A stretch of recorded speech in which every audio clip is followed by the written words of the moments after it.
नमस्कार, आप देख रहे हैं ओंकार अवामी और आपके साथ मैं हूं दीपक कुमार। रुख करेंगे खबरों का और पहले बात करेंगे झारखंड विधानसभा के बजट सत्र की। बजट सत्र नियमित हंगामेदार हो रहा है और वजह यह कि बीजेपी के नेता बाबूलाल मरांडी को नेता प्रतिपक्ष के तौर पर विधानसभा में मान्यता नहीं मिल रही है। इसको लेकर बीजेपी विधायक सत्ता पक्ष पर हमलावर हैं और इसे विद्वेष की भावना से की जा रही राजनीति करार दे रहे हैं। देखिए रिपोर्ट। विधानसभा रिजल्ट आने के बाद करीब 2 महीने तक भाजपा को नेता प्रतिपक्ष और प्रदेश अध्यक्ष का चुनाव करने में समय लग गया। नेता प्रतिपक्ष मिला भी तो सत्ता पक्ष अब उस पर ऐतराज जता रही है। भाजपा के विधायकों के सदन में लगातार हंगामे के साथ साथ भाजपा का यह आरोप है कि विधानसभा अध्यक्ष उनके नेता प्रतिपक्ष को जब तक उसकी कुर्सी नहीं दी जाएगी तब तक सदन में हंगामा यूं ही चालू रहेगा। आज भी सदन चला नहीं और माननीय बाबूलाल मरांडी जी को नेता मानने से इन लोगों ने इनकार कर दिया। आज भी ये लोग बात नहीं सुने। आखिर विधानसभा अध्यक्ष जी के ऊपर किसका दबाव है, ये विधानसभा अध्यक्ष जी को बताना चाहिए। क्या आखिर किस दबाव के तहत ये काम कर रहे हैं? जो पीपल्स जो एक्ट है जो कहता है कि सदन की कार्रवाई किस रूप में ये इस तरह से हो रहा है, क्यों नेता प्रतिपक्ष मान्यता ये नहीं दे रहे हैं?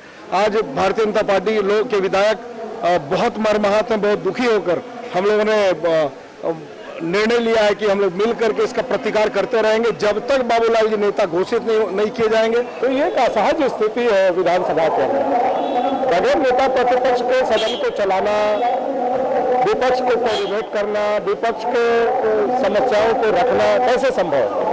इसलिए नेता प्रतिपक्ष की आवश्यकता है। हम लोगों का यही मांग है कि नेता प्रतिपक्ष का अविलंब अधिसूचना जारी है और बाबूलाल मरांडी जी नेता प्रतिपक्ष के रूप में स्थापित। दूसरी ओर कांग्रेस विधायक बन्ना गुप्ता का कहना है कि सदन इसलिए बाधित है क्योंकि विपक्ष लोकतंत्र की हत्या करने पर आमादा है और सदन की मर्यादा को तार तार कर रहा है। दूसरी ओर बंधु तिर्की का कहना है कि विधानसभा अध्यक्ष कानूनी प्रक्रिया में लगे हुए हैं और जल्द ही कुछ निर्णय सामने आएगा। विपक्ष को संयम से काम लेना चाहिए। जिस तरीके से ये लोग जब इनका समय था तो ये एकदम अलग मिजाज में थे। आज ये देखिए भाजपा का एक स्वरूप बन गया है।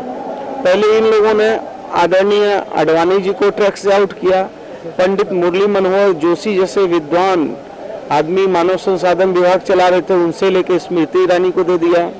फिर जमशेदपुर में आदरणीय मृगेंद्र प्रताप सिंह, आदरणीय दीनानाथ पांडे, आदरणीय सरयू राय जी को ट्रैक से आउट किया। अब ये बुजुर्ग होते हुए अंतिम पड़ाव में आए हैं तो हमारा जो है सीपी सिंह को ट्रैक से आउट कर दिया। तो ये तो इनका चरित्र है। तो ये लोग सदन की मर्यादा को तार तार कर रहे हैं। क्योंकि माननीय विपक्ष के सदस्यों की मांग बिल्कुल जायज है, ठीक है, लेकिन जब माननीय अध्यक्ष महोदय ने एक समय दिया है तो इंतजार करना चाहिए। चूंकि कानूनी और संवैधानिक मामला है तो निश्चित रूप से महाधिवक्ता से भी राय लिया जा रहा होगा और वो खुद न्याय की प्रक्रिया चल रही है। लेकिन ऐसे परिस्थिति में अगर आप जो सदन में जो आचरण करते हैं, ये विपक्ष का आचरण बिल्कुल सही नहीं है। जाहिर सी बात है, सदन नहीं चल रही है तो उसके लिए सिर्फ और सिर्फ भारतीय जनता पार्टी जिम्मेवार है।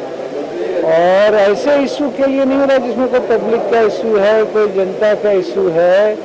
भाई इस बात के लिए हो रहा है जो विधानसभा के सचिवालय का अध्यक्ष सचिवालय के मसला है, उस पर वहाँ बात हो सकती थी। लेकिन उस पर बात न होने के बजाय 3 दिन से सदन को यूँ बाधित करना जो पीपुल्स का इशू नहीं है, जबकि लोग नए सदस्य नई सरकार चुनी थी, लोगों को उम्मीदें थी कि सवालों के बात हो, चर्चा हो। ये कुल मिलाकर के पिछले 5 साल के रघुवर सरकार की जो गलतियां गड़बड़ियां रही उस पर थोड़ी बात होती बेहतर होती, उसको ही ढकने का काम किया जा रहा है। बहरहाल नेता प्रतिपक्ष को लेकर महागठबंधन और भाजपा में आरोप प्रत्यारोप का दौर बदस्तूर जारी है।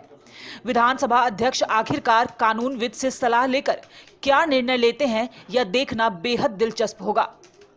ओंकार अवामी के लिए सहयोगी शशि के साथ प्रतीक सिंह की रिपोर्ट। तो अजीब स्थिति है झारखंड विधानसभा में, जहां विपक्षी दल बीजेपी अपने नेता की मान्यता को लेकर हंगामा कर रहा है तो सत्ता पक्ष इस पूरे घटनाक्रम को लेकर चुटकी लेने का मौका नहीं छोड़ता दिख रहा। रांची स्टूडियो का रुख करते हैं। हमारे साथ झारखंड संपादक संजय समर जुड़े हुए हैं। संजय जी, जिस तरह से सत्ता पक्ष बीजेपी के मौजूदा परिस्थिति को लेकर चुटकी लेने का मौका नहीं छोड़ रहा है और साफ तौर पर सत्ता पक्ष के नेता कह रहे हैं कि बीजेपी को तो कानूनी प्रक्रिया के बारे में अच्छी से जानकारी है, पिछले कार्यकाल में पूरे 5 साल कानूनी प्रक्रिया चली थी, तो फिर इस तरह से हड़बड़ाना उचित नहीं है। स्पीकर महोदय कानूनी प्रक्रिया के तहत कार्रवाई कर ही रहे हैं, तो ये चुटकी लेना नहीं है सत्ता पक्ष का बीजेपी पर, तो और क्या है? देखिए दीपक, सीधी सी बात है कि विधानसभा हो या लोकसभा हो, उसके बहुमत दल के नेता मुख्यमंत्री बनते हैं। एक आम बात मान ले। दूसरी तरफ मान ले कि जो दूसरे नंबर का विधायक दल का नेता होता है उसको नेता प्रतिपक्ष कहते हैं। लेकिन यहाँ सीधी सी बात है कि झारखंड विकास मोर्चा का विलय हुआ, विलय की प्रक्रिया तय हुई, उस प्रक्रिया के तहत ये लोग बाबूलाल मरांडी को नेता प्रतिपक्ष मानने के लिए बातें कर रहा है लोग।